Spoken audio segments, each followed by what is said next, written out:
The 1960s were a good decade for Clarence Roberts. His fortunes ran high during that time. Clarence owned a very prosperous hardware store with his brother Carson, which they had run together for more than 22 years. Among his accomplishments that came to fruition during that time, he was a 33rd degree Mason, had formerly been a sheriff, and now sat on the board of the Nashville, Indiana State Bank. Wealth and influence were his, and he was loving it. He and his wife, Geneva, had no worries in life. Married in 1941, the couple had spent 20 years in a happy marriage, and the quality of their lifestyle steadily rose during that time. Although they were part of the Movers and Shakers group in Nashville, Clarence didn't let it go to his head, and he was known to have a reputation for being very kind and friendly, seeming to know everybody and be on good terms with all of them as well. Unfortunately, the mountaintop in his life was the point when things began to spiral in their lives. You see, Clarence had stepped onto the hedonic treadmill and never got off. What he had, though much, simply wasn't enough for him anymore. His wife described this turn as the flipping of a switch in his personality. After 20 years of marriage, he was suddenly a very different person. Roberts began spending freely. At first he spent money on smaller things, but his spending would steadily climb until he found himself with a new, extravagant home and 3 luxury cars sitting in its garage barn. Along with those things, of course, came all of the payments.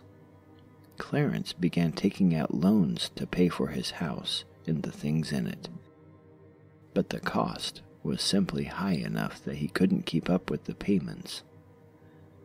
Ultimately, he made the decision, much to his brother's dismay, to sell the hardware store. But the profits from the sale were not used to pay off his debt. Instead, they were used as an investment in an apartment complex and several grain elevators, thinking this would be his ticket out of his financial problems and back into the good life. But it wasn't. Both of those investments failed spectacularly. The entire endeavor had been in vain. Roberts hit rock bottom in October when his payments on his vehicles inevitably fell behind, and the responsibility fell on his brother, Sheriff Warren Roberts, to repossess 2 of them. Clarence and Geneva were humiliated, desolate, and desperate. It was noted by friends and family that Clarence was notably depressed, and it was feared among them that he had become a danger to himself. At 6 o'clock in the evening of November 18th, 1970, the garage barn of the Roberts house was set ablaze. The firefighters on the scene said that the fire was so intense that all efforts to put it out were for naught. All they could do was try to contain the fire. They stood and watched helplessly as the luxurious home of Clarence and Geneva Roberts burned to the ground. When the fire had burned itself out, officials went through the rubble. Unfortunately, inside the charred remains of the home, they would find a body burned almost beyond all recognition of being human. Beside it lay a half-melted shotgun. Everyone had the same thought on their minds: Clarence. nobody had seen him. Could he have finally done what everyone feared he would do? He had been in a downward spiral in life for a while. Jack Bond was the county coroner, and made the somber assumption that this is what had happened. The body was found next to a shotgun, after all. Perhaps Clarence had started the fire first, and then used the shotgun subsequently. But when Jack arrived at the funeral home, he was very surprised to find that Clarence had suffered no shotgun wounds at all. He began to question his assumptions.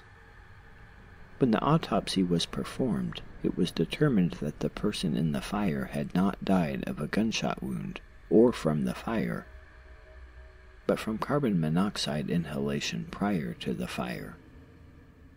The question remained, was this really Clarence? For a body burned so badly, there needed to be a lot of proof. The sheriff's search of the site would turn up a Masonic ring awarded to Clarence upon achieving 33rd degree masonry. It was unscathed from the fire. How could the fire have melted a shotgun but done nothing to a ring? Things would only get more bizarre from here. Investigation into this matter revealed some sketchy details. For example, Clarence had taken out several life insurance policies, totaling nearly $1 million, only a few months before the fire had occurred. His record in recent years had been to blow through money on get-rich schemes, not on things that wouldn't pay out until after his death that he would never get to see. He was trying to finance the good life, after all. What's more, when police spoke to his friends, one of them had an interesting tidbit of information, claiming that Roberts told him about a Swiss bank account in which he had stored $100,000. He had even showed him the card associated with this account. More than that, according to records kept by the United States Army, Clarence's blood type was B. Whoever had been found in the fire had type AB blood. So if this wasn't Clarence, and not everyone agreed that it wasn't, who was it? Whose body had been found in that fire on November 18th? Two opinions about the matter have divided Nashville, Indiana, for decades. Clarence was either dead or he was not, and if he was not, then he had disappeared. But if the body did not belong to Clarence, what happened that night? For those who believe that the body did not belong to Clarence, here's what they think happened.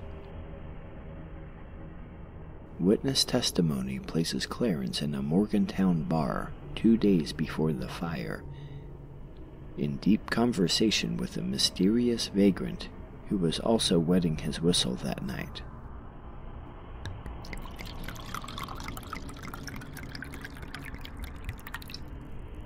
The man he was speaking to was about Clarence's age, in 5'7" to 5'9", which would have put him around Clarence's height. Clarence, apparently, did not know the man's name, even though he spoke to him for a long period of time. He was overheard, however, speaking to the man about some odd jobs that needed to be done around his house. Presumably, Clarence had hired him to do the jobs he had spoken of because they left together. However, the man would collapse outside the door for unknown reasons. Clarence then offered to take him to a hospital, and that was the last anyone saw of the stranger. People who believe that the body pulled from the rubble was not that of Clarence Roberts believe that sometime during the evening in which he had met this man, Clarence had an idea. Roberts would bring him home, drug him, burn down the house with the man still inside, plant his Masonic ring when the fire cooled down so that people would think that it was him that had been lost in the fire, then collect and live off of the insurance money. Perhaps in this version of the story, Clarence happened to have some drug on him that would paralyze the man, or perhaps the stranger had simply collapsed on his own. I didn't find any mention of substances found in the man's body. Not everyone agrees, however. While Don Custer, who investigated the fire, believes that the body was not Clarence's, Don's nephew and wife believed that the body was his. Geneva Roberts was left devastated and in poverty after repeatedly being denied her insurance claims. Her attempts to have Clarence legally declared dead were met with sharp challenges, citing a lack of evidence. But Dr. John Pless was on her side. At the civil trial against the insurance companies, he contended that there was ample evidence that the body pulled out of the fire was, in fact, Clarence's. Reviewing the reports of the pathologists and the experts who had worked on the case, Dr. Pless won over the majority of people to believing that Clarence had died in the fire. But he was unable to sway the judge. Geneva quickly went from riches back to rags, and reluctantly moved into a house on the Roberts family property on the outskirts of town. She withdrew from social life, becoming a recluse. Family and friends never saw her. She became the subject of the town gossip. To make ends meet, she started working for the local Howard Johnson's restaurant. This is when the gossip started taking an unusual turn. Local shop owners spoke of having sold her copious amounts of beer. Geneva was not known to drink beer because she was diabetic. Clarence, however, was known to drink beer. Soon after this talk started to brew, other gossip came pouring into the mix. Apparently, several people had spotted a man on her property. When they would try to approach, however, the man would turn and leave, going back inside. When the police got wind of this, they became suspicious. They set up a surveillance operation outside of the home for 3 days and photographed everyone coming and going. But the mysterious man never showed up on any of them. Nevertheless, if the rumors were true, they believed the man to be Clarence, and they smelled a scandalous amount of fraud. Helen Ayers, a local reporter, had a close friendship with Geneva and had visited her on at least 4 occasions. But she was always met on the back porch for her visit and was never invited inside of the home. No explanation was ever given. It was unusual for Geneva not to show common manners like this, and Helen began to suspect that the rumors that everyone had heard were, in fact, true. Trying to get to the bottom of it, she spoke to Clarence's sister, who lived in the adjacent property. She recounted hearing Geneva speak to a man all right, but whoever was speaking back to her did not have Clarence's voice. It was someone else. It seems obvious that she was hiding something, but we can't say with any amount of certainty what that was.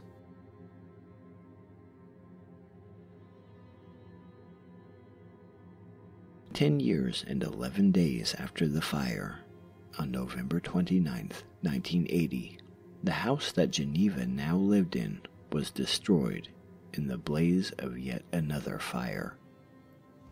Police stayed around after the fire had burned itself out of sheer curiosity about what would be found in the rubble. Geneva, this time, had lost her life in the blaze, and her body was soon located and removed to the local funeral home. But a few hours later, they discovered another body. After Dr. Pless made an examination, he positively identified it as belonging to Clarence Roberts.